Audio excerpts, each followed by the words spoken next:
Tayo po'y dadako sa ating pag-aaral ng salita ng Panginoon.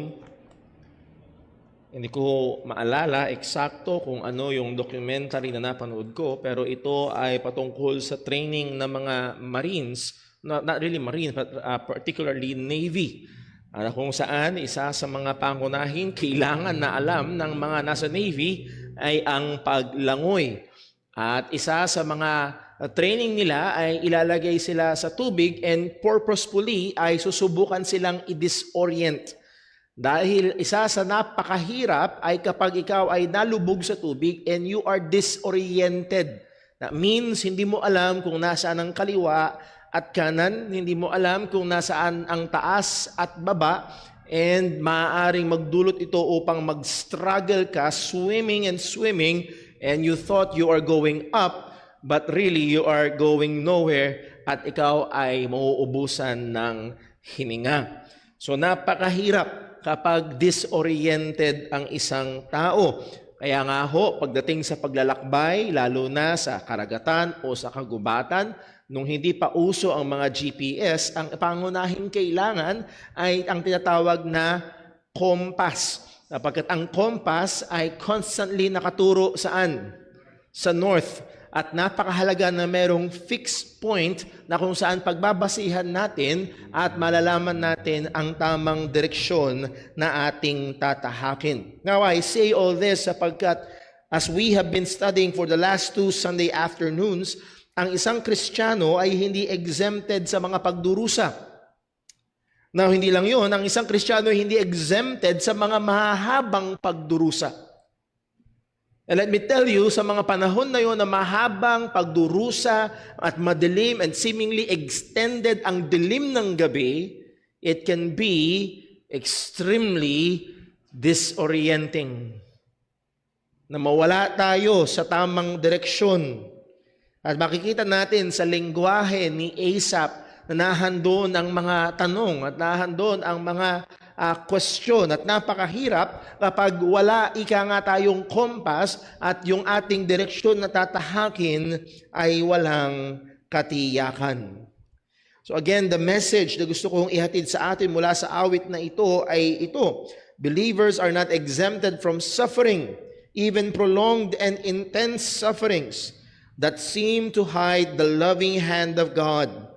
It is the time to keep on praying and looking to truths and meditating on the works of God to sustain faith, find comfort, and turn laments into praises. At bago tayo mag-jump in sa ating review at pag-aaral, let's pray.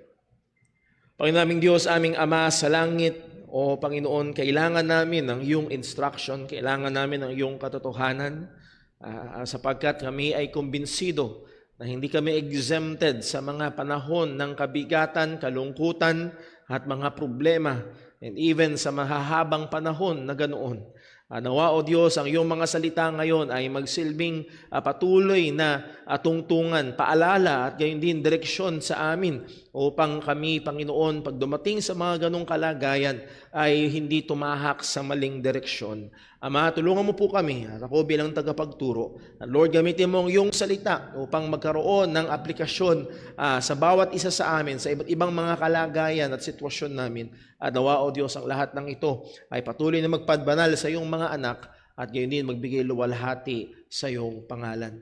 Ingatan at tulungan, samahan mo po kami ngayon sa ilamang lahat ng kaluwalhatian. Dalangin namin ito sa ngalan ng aming Panginoong Hesukristo. Amen.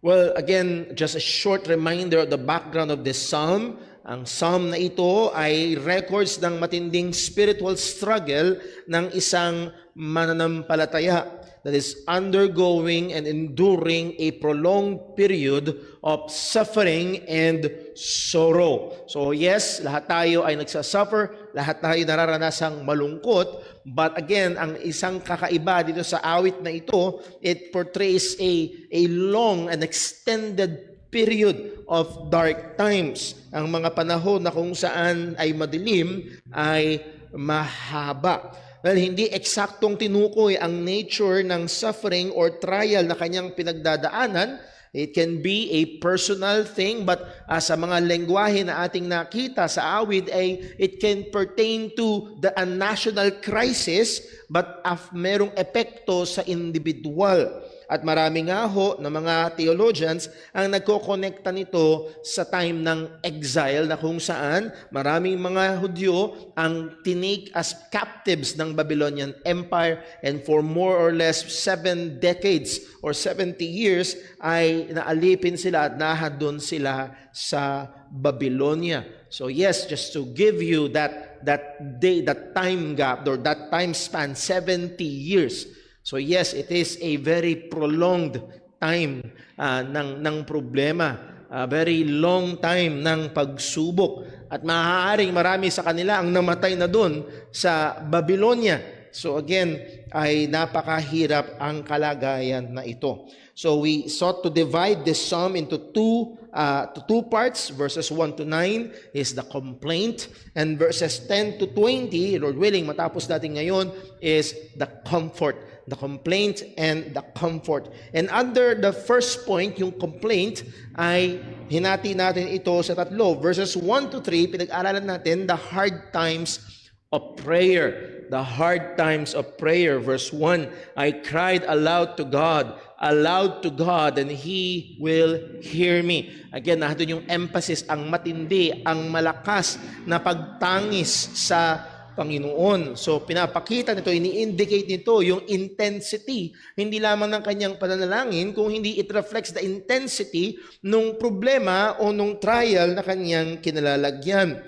Sa verse 2, makikita naman natin yung intensity ng pananalangin. Verse 2, in the day of my trouble, I seek the Lord. And this is not seeking the Lord physically na para siyang nawawala, but it is seeking the Lord, looking for His hand doon sa kalagayan, looking for His help, looking for His will, looking for His truth sa mga magulong pagkakataon o panahon. At ang sabi ng mga awit, in the night, my hands are stretched out without wearying. Means walang kapaguran, walang tigil, tuloy-tuloy. My soul refuses to be comforted. Hindi ako tumitigil, tuloy-tuloy ako sa pananalangin with my arms stretched out. So again, it reflects the intensity of prayer. Pagdating sa verse 3, when I remember God, I moan. When I meditate, my spirit faints. If you remember, I cannot get over dito sa seemingly very contradictory na statement na madalas pag inaalaala natin ng Diyos, supposed to be comfort yun. Na madalas kapag nagme-meditate tayo patungkol sa Panginoon, supposed to be strength yun. But seemingly, nandito ang kabaligtaran. Asaph is aware of God's power. Alam ni Asaph ang history ng Israel, kung paano ang Diyos many times ay tumulong sa kanila, but ang napakahirap at hindi mapaliwanag ay seemingly ang kamay ng Diyos ngayon ay parang malayo. At habang inaalala niya ang Panginoon, lalong dumitindi. Bakit kaya naman ng Diyos? Bakit dati ay parang ang bilis ng tulong ng Panginoon? Bakit ngayon ay tila baga ang tagal? When I meditate, naglalo ako nanghihina sapagkat again, alam ko ang history kung paano ang Diyos ay tumugon, kung paano ang Diyos ay nagligtas. And again, maraming allusion dito pagdating sa pagliligtas ng Diyos sa Israel, sa Egypt. And as we know the story how God sent plagues after plagues after plagues, 10 plagues in succession para ilabas ang kanyang bayang Israel. Again, talagang rapid fire ng kamay ng Diyos, ng kapangyarihan ng Diyos in full display. Inaalala ko yun, tapos ngayon parang wala. Lalong mabigat, lalong mahirap. So again, nahandoon yung hard times ng pagbubulay o pananalangin. Letter B, nakita natin yung hard time of self-examination, verses 4 to 6. You hold my eyelids open, I am so troubled that I cannot speak. Again, hindi natin alam kung paano na-determine ni Asaph that it is God's in a way withholding sleep. We do not know. But ang kita natin dito ay handun yung trouble sa kanya, hindi siya makakatulog. Handun yung trouble sa kanya, hindi na kayang magsalita. He's so stunned at ika nga sa English, so dumbfounded because of the situation. Hindi niya alam kung anong sasabihin dahil sa napakatindi at mahirap na kalagayan. Kung yung naalala ho, ay nagbigay tayo ng paalala. Kaya ho, kailangan tayo maging maingat, lalo na kung sa biyaya ng Diyos ay bigyan tayo ng pagkakataon na to come alongside a brother or a sister na dumadaan sa matinding kahirapan, matinding dilim sa kanyang buhay. Naalala ko ho sa, hindi ko maalala kung saang Bible school, pero isang Bible school na pinag-aralan ko, o hindi sa GMA, sa ABBC, ang paalala sa amin sa counseling, pag lumapit sa iyo at sinabing ang bigat-bigat ng problema, tapos sinabi sa iyo yung problema, pero ang dating sa iyo, hindi mabigat. Mag-ingat daw tayong sabihin, ikaw naman, yan lang. Kaya nga lumapit sa iyo ay bigat na bigat. Tapos, yan lang. And sometimes may mga lalapit sa atin na yes, mature Christians, long-time Christians, ay maaaring dumaan sa matinding problema in an extended period of time at kung bigyan tayo ng pagkakataon to come alongside them, ay let us be sensitive. Mag-ingat tayong magbigay ng mga insensitive comments na, pare, just trust God. Sister, basta claim mo lang. Simplistic comments and advices. At may mga pagkakataon, kung hindi man natin alam kung ano ang ating ipapayo sa kanila, ay maaari tayong tumulong na magpasan ng kanilang kabigatan by merely listening and praying. So yes, pwedeng dumaan ng isang mature believer sa madilim na sandali na ang nangyayari hindi siya makatulog, hindi niya maibulalas yung kanyang sarili sapagkat napakabigat, napakadilim, napakahirap, napakasakit. The things of verse 5, ang sabi, I consider the days of old, the years long ago. Doon ang kanyang again, this is a recurring theme sa psalm na ito. At again, take note, hindi lang sa psalm na ito. In other psalms na pag-aralan natin, there is that constant discipline and activity on recalling, remembering. And hindi lang to remembering na, well, naalala ko, okay na.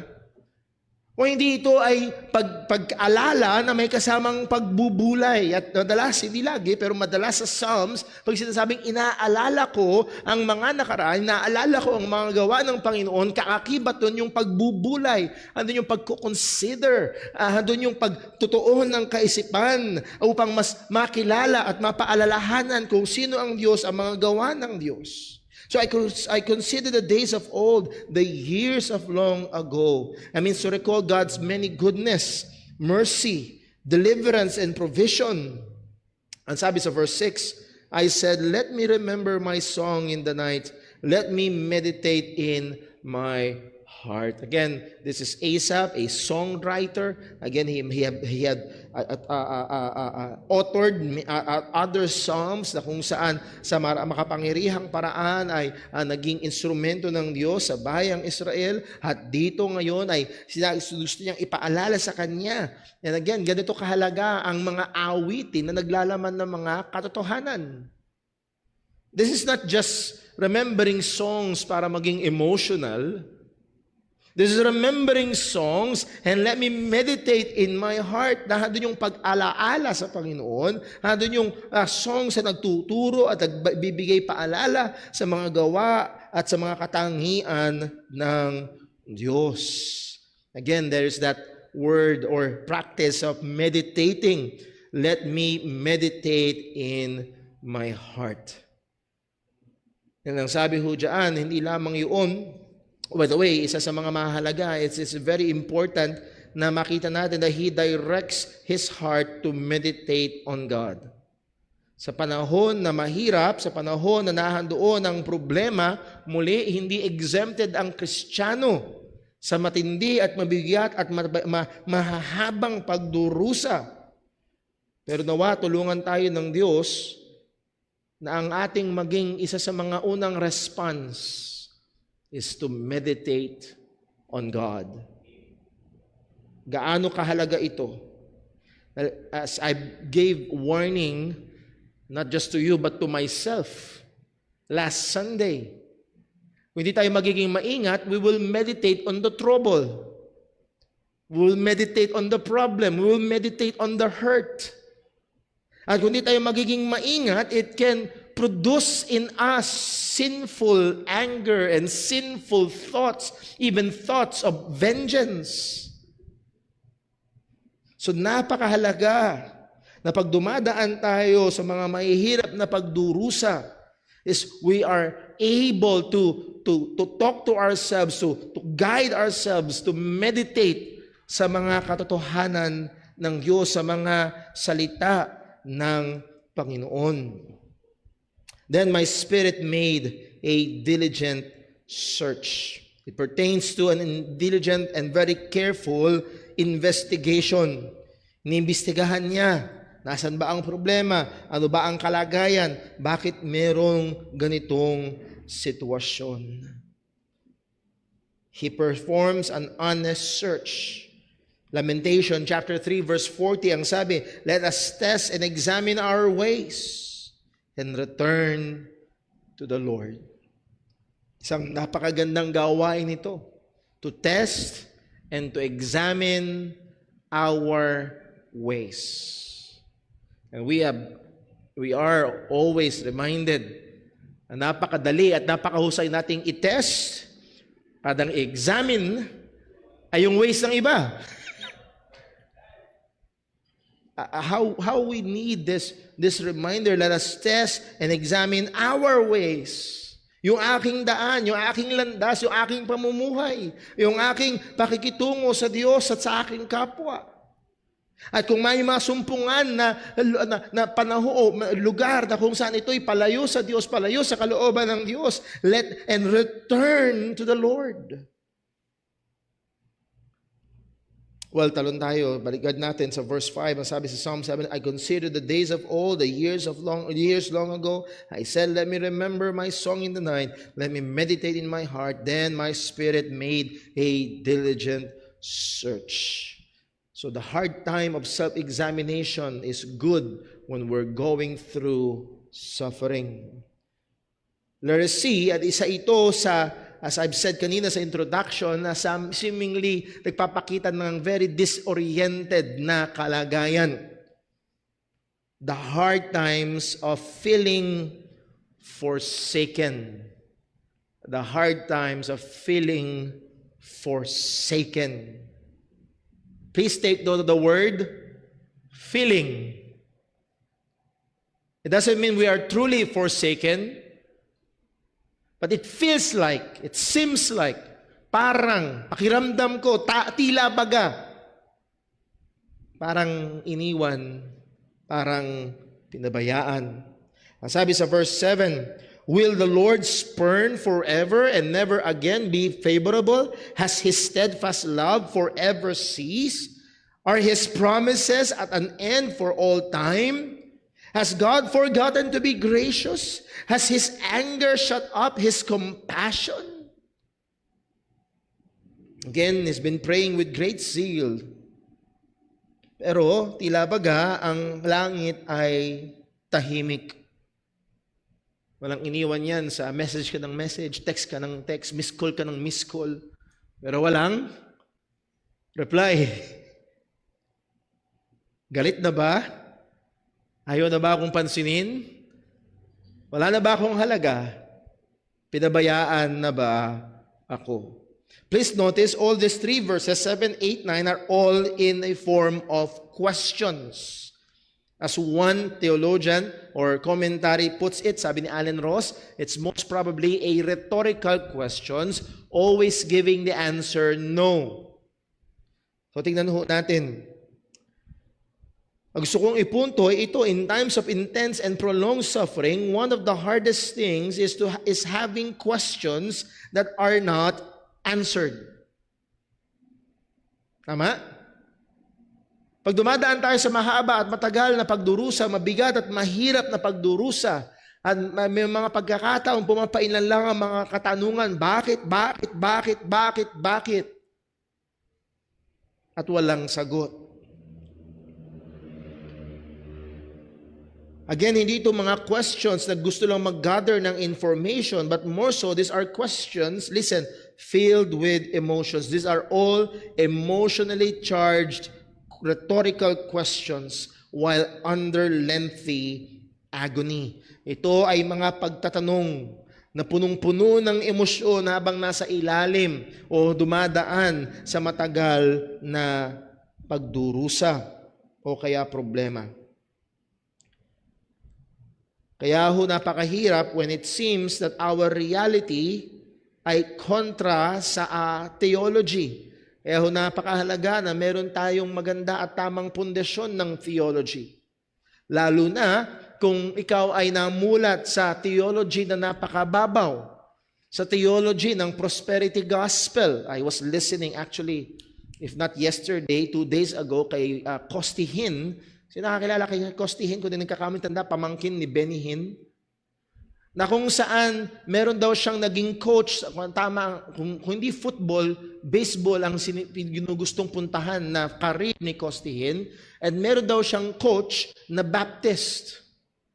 At ang coach niya na Baptist na ito is all about the sovereignty of God. Lagi niyang sinasabi sa mga players niya, God is sovereign, siya ang may hawak. Huwag kayong mag-alala, just exert the effort, God is sovereign. At hindi ko makalimutan yung sinabi ni Costi Hinn, yung comment niya. Habang pinapakinggan niya daw yung coach niya, God is sovereign, God is sovereign. Sabi niya daw, alam ko kung paano pasunurin ng Diyos eh. Alam ko kung paano kumakuha yung gusto ko sa Kanya. Again, yung theology ng name it and claim it.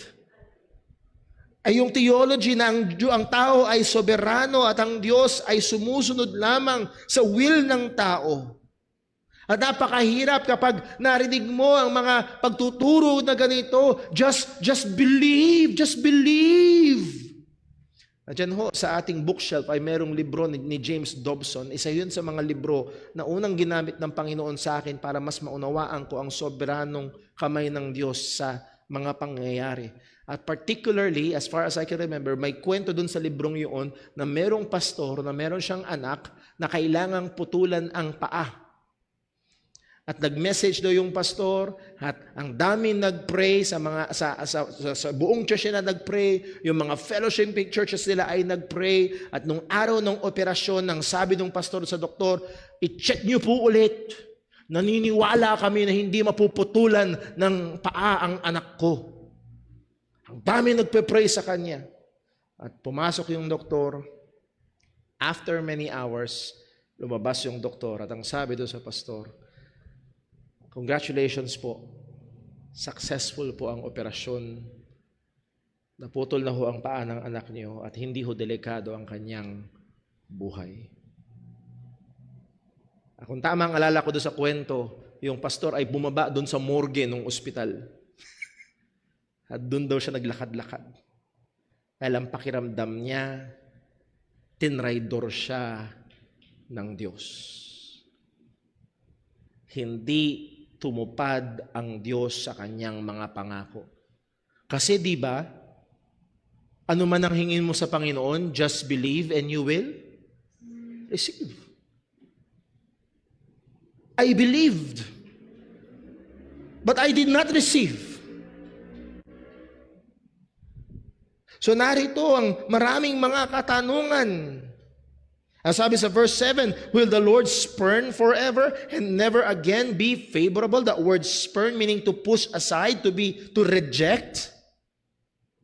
Again, hindi lang to merely personal, but it can be national. Kung ito nga'y related doon sa exile ng Israel sa Babylonia, it can mean na has God really rejected Israel?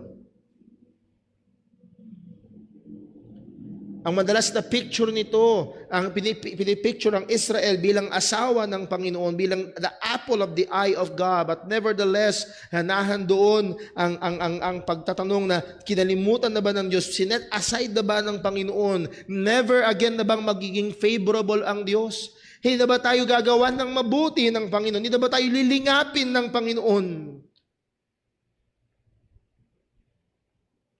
Again, ang isang mahabang panahon ng pagdurusa ay pwedeng i-disorient ang mananampalataya na kanyang isipin na siya ay hindi na bibigyang pansin ng Diyos.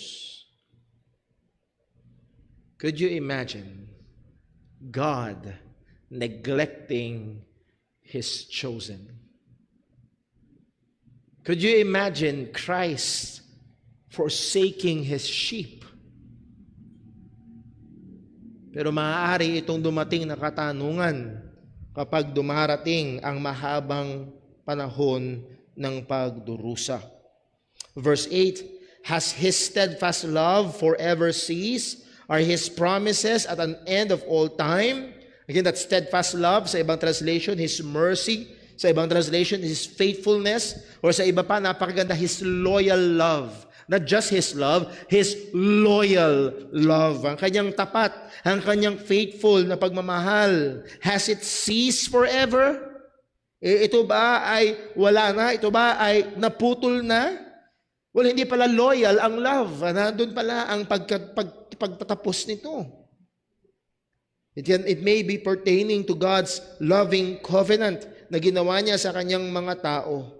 And it seems to be because of this long extended suffering ay parang lumalabas na ang Diyos, please take note yung second part, are His promises as an end for all time. Translation, hindi na ba tutuparin ng Diyos yung kanyang pangako?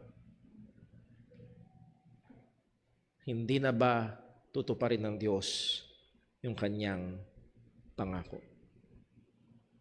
Again, extended period of suffering can be very disorienting. Sana ho mga kapatid, huwag niyo isipin na si Asaph ay mababaw ang theology. Suffering can really affect us big time. Ang sabi sa verse 9, has God forgotten to be gracious? God by nature is gracious. Nakalimutan na ba ng Diyos? And yes, there will be times na ang Diyos sa kanyang pagmamahal ay didisiplinahin niya ang kanyang anak. And for a while, as the writer of Hebrews said, wala namang dinisiplina na natutuwa. Ang disiplina sa panahon ng disiplina ay mahirap, masakit at mabigat. Pero after a while, it yields fruits of holiness and righteousness. And we will be thankful to God. Pero narito, because of an extended time of suffering and trial, nakalimutan na ba ng Diyos na maging mabiyaya? Has He in anger shut up His compassion? Puro galit na lang ang Panginoon. At wala na siyang pagmamahal. Wala na siyang mabuting pakikitungo sa akin. Again, these are all questions connected to the character and nature of God. At ito ay dumating sa Kanya sa panahon ng mahaba at mahirap na pagdurusa. Anong punto mga kapatid? In times of intense and extended hardships, there is a real danger of questioning or putting God under question. As I've said, kaya ho kinakailangan at napakahalaga ng matibay na pagkilala sa Diyos. Kaya mahalaga ang solid na theology. Nung iniisip ko ang illustration, hindi ko alam kung meron sa inyo nakapanood nung sikat na pelikula dati, before the 2000, yung pelikulang Twister. Sino nakapanood ng pelikulang Twister? Tungkol sa mga tornado. May nakapanood ba? Ako lang. At doon sa bandang dulo, yung kahuli-hulihang, okay, wag niyo na panoorin ko, kwento na ni brother po. Sa kahuli-hulihang tornado na dadaan sa kanila, ang ginawa ng dalawang bida ay in-strap nila yung kanilang sarili sa isang tubo na nakabaon sa pundasyon. Dahil yun na lang ang pag-asa nila para hindi sila tangayin. Kailangan nilang i-strap yung kanilang sarili sa matibay na pundasyon. At yun yung kailangan natin. Kapag dumaan ng buhawi ng matagal at mahirap na problema, ay maaari tayong tangayin ito sa pag-question kung sino ang Panginoon. Kaya napakahalaga na tayo ay mayroong matibay at nakatungtong, nakabaon sa matibay na pundasyon. Again, I'm reminded sa sinabi ng isang theologian na si Tim Keller, ang sabi niya, every event is an opportunity or a temptation. Kapag dumating ang pagdurusa, pag dumating ang mahabang pagdurusa, it is an opportunity to know and trust God more, or it can be a temptation to doubt and forsake God. Kaya napakalaga ho ng matibay na doktrina.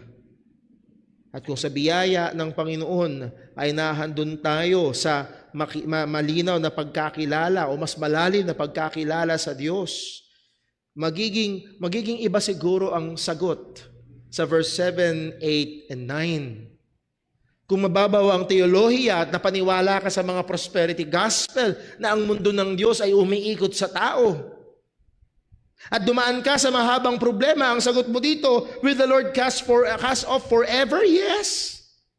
Will He be favorable no more? Mukhang hindi na nga, talagang hindi na. Wala na bang yung mercy ng Diyos? Oo, wala na. Yung mga promises ng Diyos, sumira na siya. Kinalimutan na talaga tayo ng Panginoon. Hindi na siya magiging gracious. Pero kung ikaw ay malalim sa pagkakilala sa Panginoon, it will be a very definite short answer. Will the Lord cast off forever? No. Will He be favorable no more? No. Is His mercy mercy clean gone forever? No. That His promises fail? Syempre hindi magfe-fail ang pangako ng Diyos. Had God forgotten to be gracious? God will never forget to be gracious. This is not meant na maliitin yung problema.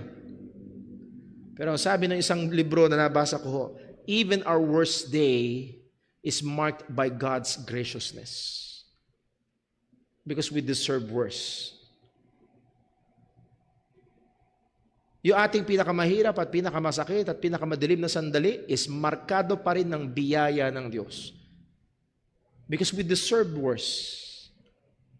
At yung pinakamahirap, malungkot at pinaka-extended na time ng suffering is marked by God's grace because God is working for good. So yes, He has not forgotten to be gracious. He is gracious even in those trials. Had He in anger shut up His tender mercies? Oh no. So sana makita niyo ho yung halaga ng matibay at malalim at tamang pagkakilala sa Diyos at sa katangian niya. Well, number 2. Nakuha tayo sa part 2, the comfort. Medyo mas magiging mabilis ito. Hopefully. Verses 10 to 20. The comfort. Verse 10, tingnan natin. Then I said, I will appeal to this, to the years of the right hand of the Most High. At kung merong isang verse na napakahirap sa psalm na ito, it will be verse 10. At usually, we're reading from the ESV, dito sa Psalm 77 to help us, pero dito tingin ko mas maganda ang pagkakasalin sa King James. Ang sabi, and I said, this is my infirmity, but I will remember the years of the right hand of the Most High. So how should we understand it without going through all the details kung bakit itong pinakamagandang, pinakaanong salin, looking at the Greek word, at the Hebrew word, and so on. Sabi ng mga awit, sabi niya, this is my infirmity, this is my weakness, this is my great distress, this is my sorrow. Na itong kalagayan na ito ay seemingly ay nagbibigay ng question sa katangian ng Panginoon. So hindi lang ito physical suffering, hindi lang ito financial suffering, there is a spiritual struggle. This is my infirmity. Yung kalagayan ko ay nagkakaroon ako ng spiritual struggle tungkol sa kapagkilala ko sa Diyos. Parang hindi magtugma. Parang ang hirap unawain. Seemingly ang layo ng Diyos, seemingly ang tahimik ng langit, parang walang sagot sa mga panalangin, parang absent ang kamay ng Diyos.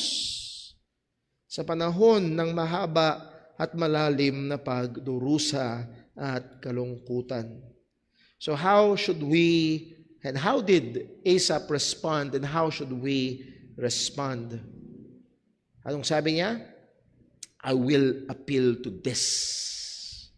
Dito ako aapila. Dito ako lalapit. Or sa King James, that I will remember. Ito yung aking aalalahanin. Please again take note, yung halaga ng disiplina ng pag-alala. Yung halaga ng disiplina ng pagbubulay. I will remember what? I will remember the years of the right hand, of the Most High. Verse 7, 8, and 9, seemingly absent ang kamay ng Diyos. Ang sabi ni Asaph, ang hirap nito, ang hirap, ang bigat, pero itong gagawin ko, aalalahanin ko ang kanang kamay ng kataas-taasan. And that right hand is an expression of power. Usually, ang dominant hand ay ang kanang kamay. It is a picture of strength. God's right hand is a picture of God's strength. Yes, ang kalagayan ko ngayon, tila baga, parang nagsasabi at may mga question na parang ang layo ng Diyos, parang ang hina ng Diyos, parang hindi nakikinig ang Panginoon. Aalalahanin ko ang mga panahon na nakita ko ang kapangyarihan ng Diyos. Aalalahanin ko yun, babalikan ko yun, pagbubulayan ko yun. I will direct my heart and mind sa mga panahon na ang kapangyarihan ng kanang kamay ng Diyos ay gumagawa. At dito makakasumpong ng kalakasan at pag-asa at encouragement si Asaph o ang mga awit o ang mananampalataya sa pamamagitan ng pagbubulay sa kaparaanan ng Diyos. Sa pagbubulay sa kapangyarihan ng Panginoon kung paano siya gumawa noon sa kanyang mga mananampalataya. Verse 11, nakikita natin yung progression. So verse 1 to 9, seemingly yung disorientation. Ayun, disorient ka. Minsan may nilalaro tayo, yung pinapayuko tapos pinapaikot. Tama? Sino nakaranas nun? Madidisorient ka. Tapos pag nahanap mo na yung, pag medyo nag-stable ka na, ayun! Pagdating sa verse 10b, parang nahanap ni Asaph yung kanyang, na-orient ulit siya. Sabi niya sa verse 11, I will remember the deeds of the Lord. Yes, I will remember your wonders of old. Hindi ko makita ang kamay mo ngayon, hahanapin ko at aalalahanin ko yung kamay mo noon. Verse 12, I will ponder all your work and meditate on your mighty deeds. Parang wala kang ginagawa ngayon, parang wala kang pakialam ngayon, aalalahanin ko lahat ng iyong mga gawa. Again, nandito ang tono at paulit-ulit na tono ng pag-alala, pag-meditate. Such is an important practice for Christians, for believers, from the Old to the New Testament. But again, nakakalungkot, such is a lost practice sa maraming mga Kristiyano sa panahon natin ngayon. How we need ang pag-meditate sa Panginoon. Not just meditating for the sake of meditating, but meditating on the most important subject, and that is God Himself. Ang sabi sa Psalm 143 verse 4, therefore my spirit faints within me, my heart within me is appalled. Verse 5, I remember the days of old, I meditate on all that you have done, I ponder the work of your hands. Nanghihina na ako, nalulugmok na ako, I will remember, I will meditate on God. Again, verse 11, Psalm 77, I will remember the deeds of the Lord. Yes, I will remember your wonders of old. I will ponder all your work and meditate on your mighty deeds. Please take note, very personal, I will meditate. Very personal din, I will meditate your work. I will meditate your wonders, your mighty deeds. Yes, ang matindi at mahirap at matagal na kalungkutan at problema ay maaaring magdulot ng pagkwestiyon o pagkakwestiyon sa karakter ng Panginoon. Pero ang Diyos ay hindi nagbabago at kinakailangan na tayo ay magtuon ng ating mga pansin at ng ating mga kaisipan, alalahanin ng mga gawa ng Diyos ng mga nakaraan upang ma-orient tayo ulit. Mapaalalahanan tayo sa katapatan ng Diyos. Again, we can go to the Bible and read of the story of Joseph. Remember? Pinagplanuhang patayin ng kapatid. Meron ba ditong ganon ang naging kalagayan? Sukatin natin kung ganong kahirap. Pinagplanuhang patayin ng mga kapatid. Hinaliglag na lang sa hukay. Well, kinuha nila ulit and then pinagkakitaan nila, binenta nila sa mga Midianites. Napunta sa Egypt, malayong-malayo sa pamilya. At maganda na yung kalagayan na pagbintangan, o hindi na pagbintangan, pinagbintangan ng rape or attempted rape. Nakulong. May nakilala sa kulungan na dalawang mataas ang katungkulan at in-interpret niya yung dream. At sabi niya doon sa isa, pag na-restore ka na sa tabi ni Pharaoh, alalahanin mo ko, nakalimutan. After some years na naginip si Pharaoh, doon lang din siya naalala muli. Again, if we will go to the story of Joseph, ang isang mabilis at madalas na paulit-ulit na sinasabi, and the hand of the Lord was with Joseph. Gaano kaya karaming luha? Gaano kaya katagal na mabigat ang damdamin? But the hand of the Lord was with Joseph. It will help us to remember those. Not just of the biblical characters. We can go to the Christians of long ago na kung saan nabuhay sa pananampalataya. And it is very beneficial sa atin to read Christian biographies. Ang sabi nga ng isang manunulat, Christian biographies are theology in action. You read the life of George Mueller, it will be a theology of prayer in action. So, napakaganda na mapaalalahanan tayo. Psalm 77 verse 13, tuloy tayo. Your way, O God, is holy. What God is great like our God? You are the God who works wonders. You have made known your might among the peoples. You with your arm redeemed your people, the children of Jacob and Joseph. Again, put verses 13 and to 15 in contrast sa verse 7, 8, and 9. The difference is night and day. At ano naging determining factor? Because he remembered and meditated on God. Ang Diyos ay banal. Sinong dakila kagaya ng Panginoon? Wala. God works wonders. Verse 15, you with your arm redeem your people, the children of Jacob and Joseph. Again, this harkens to yung pagliligtas ng Diyos, pag-redeem sa kanila doon sa Egypt.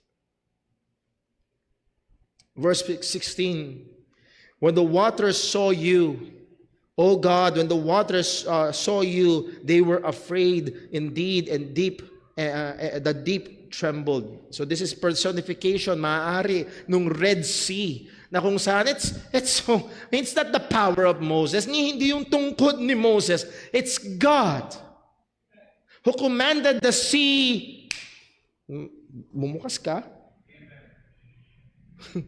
Parang takot na takot, nanginginig pa.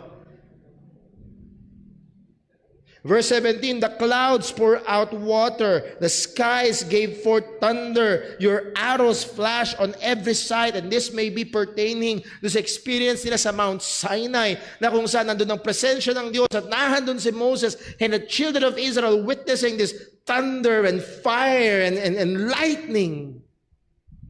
And they were very afraid. Again, yung display ng kapangyarihan ng Diyos. Verse 18, the crash of your thunder was in the whirlwind. Your lightnings lighted up the world. The earth trembled and shook. Your way was through the sea, your path through the great waters. Yet your footprints were unseen. Again, ano nangyari? Mula doon sa pag-focus sa problema, mula doon sa napakalalim na kalagayan, pumunta sa pagpupuri. This is now the language of praise. Mula doon sa kalagayan, alayo ng Diyos, pinabayaan ako ng Diyos sa bandang dulo. Wow, praise the Lord. He is powerful. He is mighty. He is working.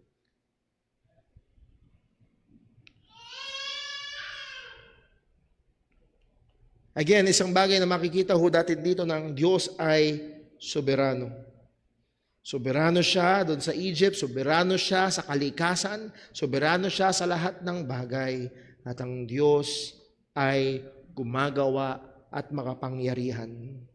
It may seem na sa matagal na problema, madilim na panahon ng ating buhay, it may seem na ang kamay ng Diyos ay malayo, na ang Diyos ay hindi gumagawa, pero alalahanin natin ang mga katotohanan patungkol sa Panginoon. He is powerful. He is working. Bumalik tayo, iangkla natin ang ating mga sarili sa matibay na katotohanan that all things work together for good. As Jerry Bridges said, your worst day is for your good. Dahil tapat ang Diyos. And verse 20. Tapos natin. You led your people like a flock by the hand of Moses and Aaron. Yes, ginamit ng Diyos si Moses, ginamit ng Diyos si Aaron to bring Israel out of Egypt, to lead them in the wilderness. Yes, nakita nila ang mga maraming gawa, makapangyarihang gawa ng Panginoon, but it is not Moses, it is not Aaron. You led your people like a flock. This language portrays God as a very loving, caring shepherd.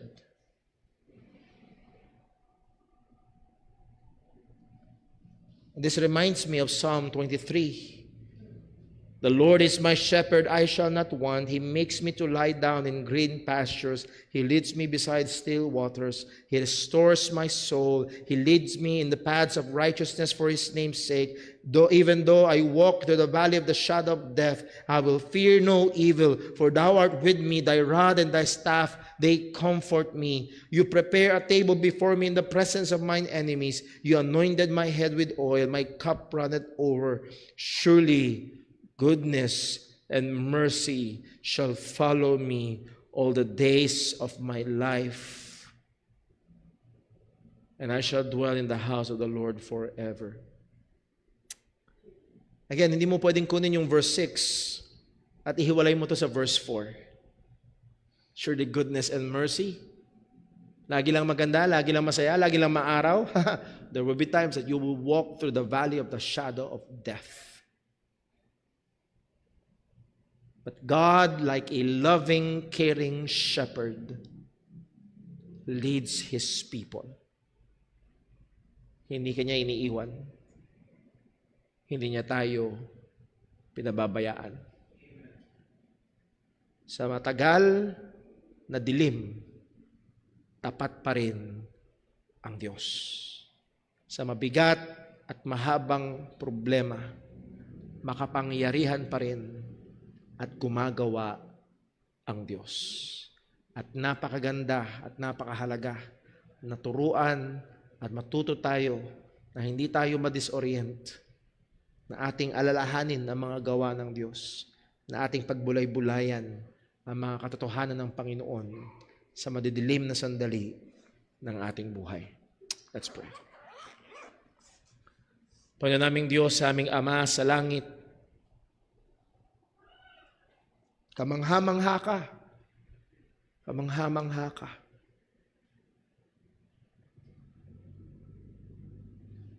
Kamangha-mangha ang iyong pagmamahal, kamangha-mangha ang iyong kabutihan, kamangha-mangha ang iyong pagtulong, kamangha-mangha ang iyong pagsustento, kamangha-mangha ang iyong paggabay, kamangha-mangha ang iyong disiplina, kamangha-mangha ang pagbibigay mo ng karunungan,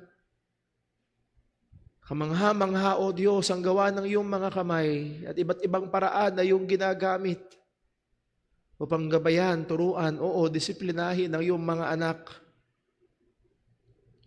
dahil mahal mo kami.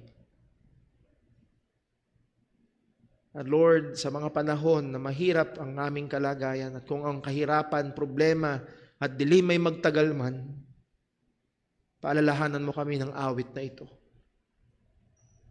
O tulungan mo kami na kagaya ng mananampalataya na ito, tumingin sa iyo, alalahanin ang iyong mga gawa, alalahanin ang iyong mga katangian. Ito ang mag-orient sa amin, magbigay direksyon sa amin, magbigay ng lakas at tibay sa amin. Salamat po, Panginoon. Kamangha-mangha ka. Salamat po. Lahat ng ito, Panginoon, nawa ay gamitin mo upang patuloy na maghubog, magturo, magbago sa amin sang-ayon sa wangis ng aming Panginoong Hesukristo. Dalangin namin itong lahat sa Kanyang pangalan. Amen.